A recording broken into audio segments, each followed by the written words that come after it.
In this thought exercise, we're going to build an empire. We're going to start off with a circular piece of property. We're going to have our house right in the middle, and we're going to go about expanding our empire evenly in every direction. That way, our property remains in the shape of a circle, and our house remains right in the middle. So every time we add more property, it'll be an even amount around the whole perimeter.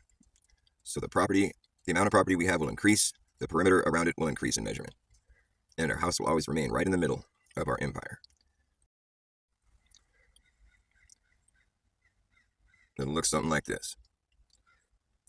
Every time we make our circle, it'll take longer to get back to where we started, and we'll have that much more property added to our empire. And we'll just continue like this indefinitely. Eventually the circles will get pretty big, but we'll know it's a circle because we started off with a circle, and we'll know our house is right in the middle because it started off right in the middle. And we're expanding evenly. We're going to go through the trouble to make sure it's an even amount in every direction. So we're expanding evenly outward in every direction from our house. We know that our house will always be right in the middle because we're making the point to add an even amount of property around the whole perimeter. We know that the perimeter will always be in the shape of a circle because we started off with a circle. This is intuitive. Now, eventually, these circles are going to get so big that we're going to need a team of people to help us with this. And everyone will know that every time we add more property, it's going to result in a bigger property line measurement.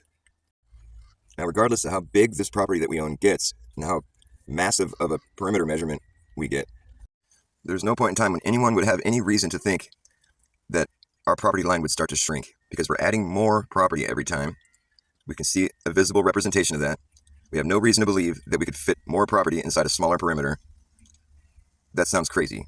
Nobody would ever say, why is our perimeter growing? Why isn't it shrinking? That's not something anybody would ever think would happen, unless they really believe they live on a globe, because that's what would happen on a globe. You start off, similar to the other situation where you have your house in the middle and a circle around it, and you buy more property, the circles get bigger, just like before, and they're expanding outward. And then eventually you get to the median of Earth, the halfway point of the globe Earth. And now once you go beyond that, your circles are going to have to start getting smaller, even though you're purchasing more property, because now you're circling the property you don't own. Now your circle is going around the property you don't own, you haven't purchased yet, and it's no longer circling your house anymore. And as strange as that might seem, that's what people should expect to see if they really believe they live on a globe. I guess my point is that, if we were doing this in real life, people going out there and measuring more property and putting a perimeter around it, nobody would ever expect to get a smaller measurement because they see that we're adding more. So it's counterintuitive to think it would shrink. Because you're adding more every time, nobody would expect it to shrink.